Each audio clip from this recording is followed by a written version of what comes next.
बाबुस्सलाम से मैंने रोज़ा मुबारक पे हाज़िरी दी और सलाम पेश किया। अगर मैं इधर से सीधा निकल जाऊं तो बाब बकी से बाहर। अगर अब ये जो रास्ता बीच में जा रहा है इसको बाब जिब्राइल का रास्ता कहते हैं, क्योंकि ये जो रास्ता है ये रोज़ा मुबारक के साथ दाईं तरफ रास्ता है। यहाँ पर बहुत कम लोगों को जाने दिया जाता है क्योंकि लोग पीछे से फिर घूम के आ जाते हैं।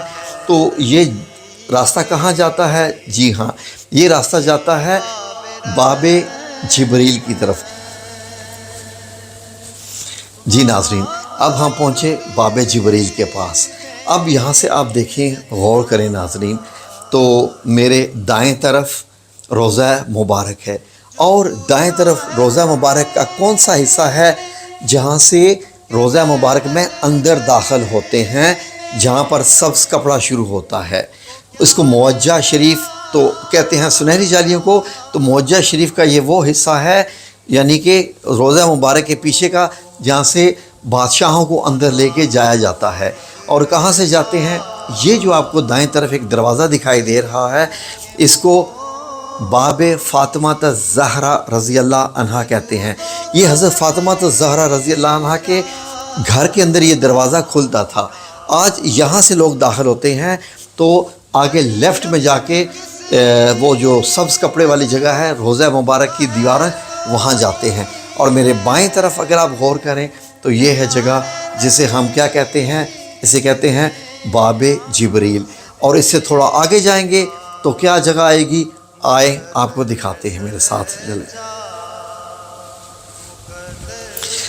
जी नाज़रीन, अब मैं एक ऐसी जगह पर आ गया हूँ जहाँ पर मस्जिद नबी का बाब जिब्राइल के सामने एक वो हिस्सा है जिस पे तकरीबन 1 फुट ऊंची जगह बांधकर ये ग्रिल लगी हुई है। जो आप देखें, ये साइडों पे ग्रिल लगी हुई है, इसलिए इसको एक चबूतरे की शक्ल दी गई है कि यहाँ पर बैठकर स्टूडेंट्स सीखा करते थे। आए अब आपको लेके चलते हैं, आज से 1400 साल पहले ये कौन सी जगह थी, ये किस जगह थी और उस वक्त की मस्जिद नबी कैसी थी। आज से 1400 साल पहले ये असहाबे सुफ़ा की जगह कौन सी थी।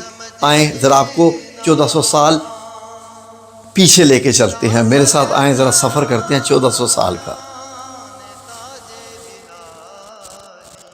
जी नाज़रीन, ये जो आप मस्जिद देख रहे हैं, ये मस्जिद नबी, ये आज से 1400 साल पहले वाली मस्जिद नबी है।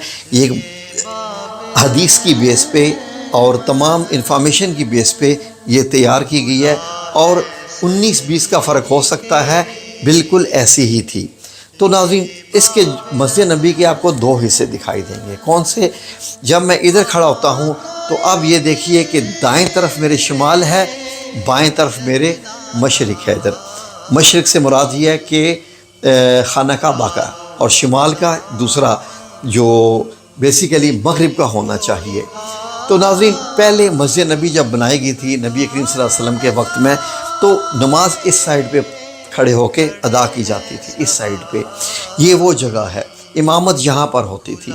और जब आपको मालूम है कि तहवील किबला का हुक्म आया कि अब खाना काबा की तरफ मुँह करके नमाज़ पढ़े, नबी पाक सल्लल्लाहु अलैहि वसल्लम उस वक्त मस्जिद किबलतैन में मौजूद थे और उसी वक्त ही आपने नमाज के दौरान ही अपना रुख फेर लिया था, तो खाना काबा की तरफ मुँह करके नमाज़ पढ़नी शुरू कर दी थी। तो उसके बाद ये जो हिस्सा है जो कि शिमाल की जानिब था, ये वाला हिस्सा वैसा ही रहा और इधर दोबारा हिस्सा बनाया गया मशरिक़ की जानिब, जो कि खाना काबा की तरफ नमाज़ पढ़ने के लिए बनाया गया था। यहाँ पर भी पिलर बनाए गए, यहाँ पर भी छत डालेगी वगैरह वगैरह, सारा ये तैयार किया गया। तो नाज़रीन, अब जो दाएं वाला हिस्सा है, जो आप ये वाला हिस्सा हम मेरा देख रहे हैं मस्जिद नबी का, ये तो वो हो गया जहाँ पर सहाबा कराम नमाज अदा किया करते थे। सारी नमाज़ें यहीं पर होती थी और बीच में ये कुछ मिट्टी का एरिया है। और जो पीछे आपको जगह दिखाई दे रही है शुमाल की जानिब, ये बन गई असहाबे सुफ़ा के चबूतरे। यहाँ पर नाज़रीन बहुत सारे लोग ऐसे थे। ये असहाबे सुफ़ा कौन थे? अब मैं आपको बताता हूँ नाज़रीन, ज़रा गौर से सुने। वो लोग जो दीन इस्लाम में दाखिल हो जाते थे, जिनके घर बार नहीं थे, बीवी बच्चे भी नहीं थे, रहने का जगह नहीं थी, کچھ ایسے بھی تھے، تو مختلف قسم کے جو لوگ تھے وہ مسجد نبی میں بھی آ کر رہتے تھے، اور اصحاب صفہ میں سارا دن بیٹھ کے قرآن پاک کی تعلیم حاصل کرتے تھے، قرآن پاک سیکھتے رہتے تھے تاکہ آگے دوسروں کو بھی جا کے سکھائیں۔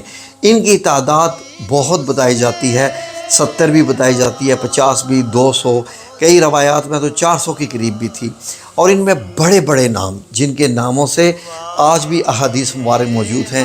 حضرت ابو ذر غفاری انہی میں سے ایک نام ہے، حضرت سلمان فارسی انہی میں سے ایک نام ہے، اور حضرت بلال بن رباح یعنی عرف بلال حبشی رضی اللہ عنہ انہی میں سے ہیں، اور حضرت عبداللہ بن مسعود جن سے بہت ساری احادیث مبارک ہیں وہ بھی اصحاب صفہ میں سے ہی تھے۔ ناظرین، تو اب یہ ضرورت کیوں پیش آئی یہ آپ کو بتاتے ہیں، آئیں۔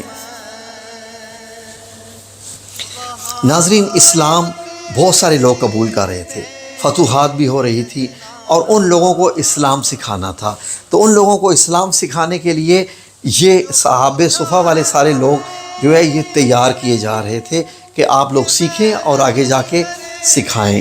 تو یہ دن رات ان کا یہی کام ہوتا تھا۔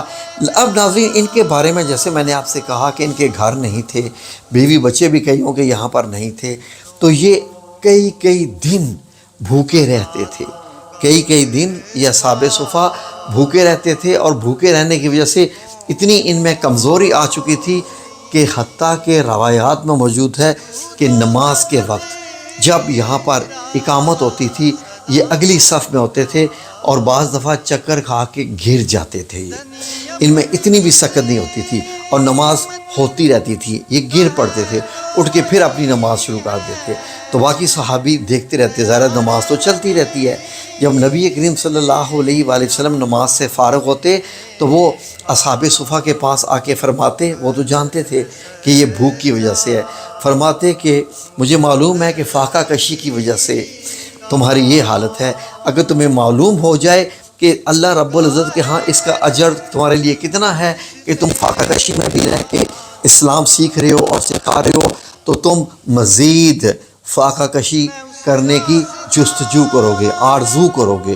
تو یہ لوگ ایسے بھی تھے۔ ناظرین، جب کوئی مسجد نبی میں کوئی بھیج دیتا تھا تحفہ، خواہ وہ کھجوریں ہیں یا کھانا ہے یا کچھ بھی ہے، تو نبی کریم صلی اللہ علیہ وآلہ وسلم وہ اصحاب صفہ میں بانٹ دیا کرتے تھے، سب کو دے دیا کرتے تھے۔ اس کے لیے علیحدہ بہت سی احادیث مبارک موجود ہیں۔